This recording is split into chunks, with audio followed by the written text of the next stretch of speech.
hereditary. Afghanistan has a many hundred-year history of tribal conflicts that go on every 40 years anyway. The war we're currently involved in, 80% of the participation, consider this my just obscure guess, is going on because we have a Karzai government, a weak Durrani government in the north, tied to the Northern Alliance, Uzbek and Tajiks, allied with a foreign power that Afghanistan has a very long history of resentment toward foreign powers and frankly crushing foreign powers.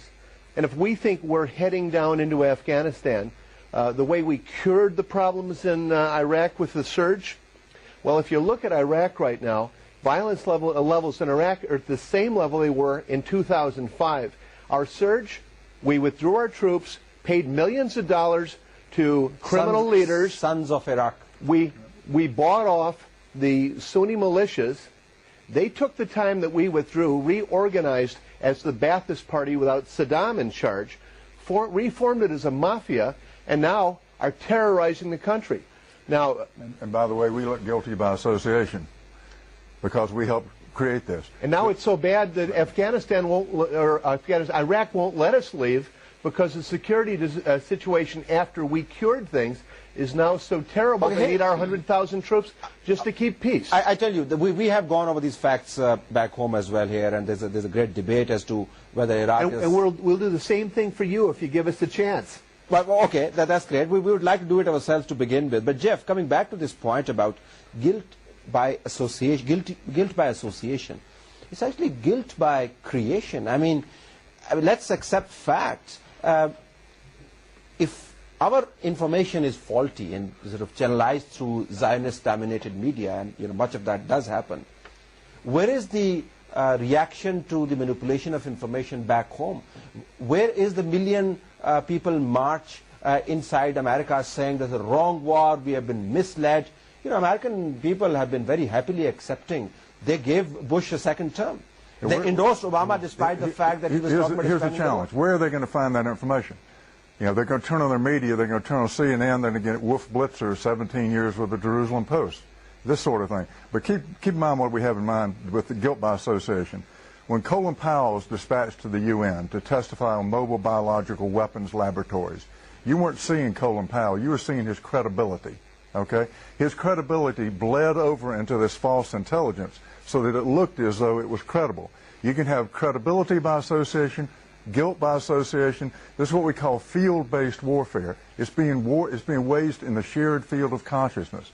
That's why those in-between domains where opinions are formed, like on your show, it's important for people to get the facts, not what they believe to be true, not what they've been deceived to believe is true, but the real facts. And we can't get to those facts in the U.S.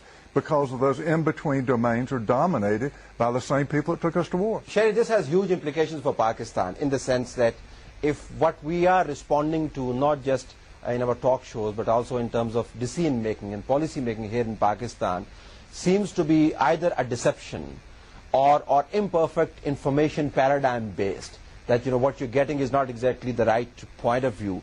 And if this war is not what it looks to be, why aren't we revisiting our own stance and policy? Or is it that our policy is based on what we believe to be the absolutely perfect national interest crystallization in Pakistan? Is that what it is? I think, Talat, the truth lies somewhere in between. There can't really be facts that are perfectly positioned by either the government or its dissenters or the state. And I'm obviously, I understand that the dissent and alternative voices don't find their view into the mainstream in the United States. It's not quite like Europe. But of course there is Noam Chomsky, there was Edward Said, and there are these gentlemen who have a very strong view, and I'm concerned that their voice is being blocked out because we have strong opinions on freedom of information and expression. now, and so does the United States Constitution. But having said that, I think our concerns should focus on, as you rightly said, where are we headed and what implications does this have for Pakistan? Now, Pakistan is looking at the United States, looking at limited objectives now as opposed to the grandiose ones articulated earlier. They're now only seeking to reverse the momentum of the Taliban, which is a fairly ambiguous term. We are not aware of what amount of drawdown of troops there will be in 14 months from now. Will they stay? Will this be a chaos like Iraq? Iraq, incidentally, is balkanized, so the jury is still out, and I agree with these gentlemen on whether that is a success or not. So, number one, that's one issue. Number two, the counterinsurgency tactics now actually being tried in Afghanistan should also be of concern to us. The spreading ink stain doesn't always spread. The Taliban may not reconcile, and already the warlords that are seeking to but Sherry, reconcile let me ask you this at this point, and Satai Sahab will also like to respond to that. Why aren't we debating these issues here in Pakistan? And this takes me back to the Kerry-Lugar bill debate. Let me complete. This takes me to the Kerry-Lugar bill debate. When the debate started here in the media that you need to deconstruct what this bill was all about, those who were debating these clauses and sub-clauses were immediately dubbed as anti-Pakistan national interest, and they were saying that these guys don't know what they're talking about, and they're basically trying to look the gift horse in the mouth. This is the best you could get. These issues never get debated in Pakistan. This point of view gets marginalized here in Pakistan as well. No, I think this is actually one of the most inflamed, passionate debates running in Pakistan, on talk shows, on the bazaar, in parliament, at every forum. But never within the government. Never within the government, Sherry. Government, took rock, stock, and barrel. I'm sure it's. I think governments do tend to take one position, as the Obama government has also taken. It may not always be the absolutely correct one, and good governance is about changing tacks and strategy when required, when you see that the national interest is not in that direction. But we have to see how we can cover our flanks, western flank, as Sartaj Sahab said, but also how we can effectively use the current situation to Pakistan's maximum national interest. That's really where our discourse Let me ask now, not whether America blundered in. Of course America blundered in. And America will probably blunder out, Talat Sahab. But where will that leave us?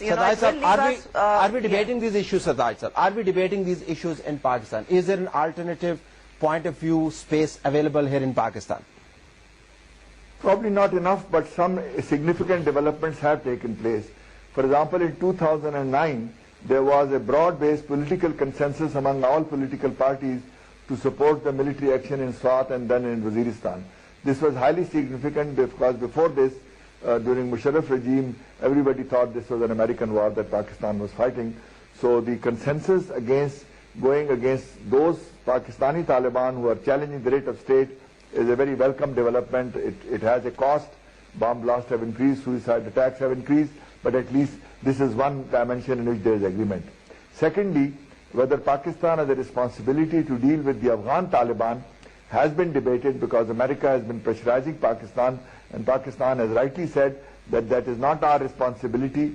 We, of course, try to prevent people from our side helping there, but we have no responsibility. They are actually fighting a war against foreign occupation, and we are not. In this context, I think Pakistan has also emphasized that India's role in Afghanistan should not, at least the military role, should not be allowed because of sensitivity. There are reportedly 2 training camps to train insurgents for Balochistan, for example. There are also reports they may be helping financially the Pakistani Taliban. So I think there again, if America realizes, no matter what the reasons for the initial attack was, the folly of this misadventure, at least they should be sensitive to Pakistan's concern on these issues and try to look at it not just from their point of view, which is in any case fleeting and changing. I think Gordon has to live with forever. Gordon has a point to make on this. There is need for more debate, but I hope more international debate also on Pakistan concerns, national interest and sensitivities. Well, I want to appreciate what you just said because I agree with much of it. There are a number of things that we're not looking at here. if you want to be concerned about the security of Pakistan, are you familiar with the AWACS systems that Israel supplied to India, the U.S. technology? Are you aware that it makes your Air Force useless?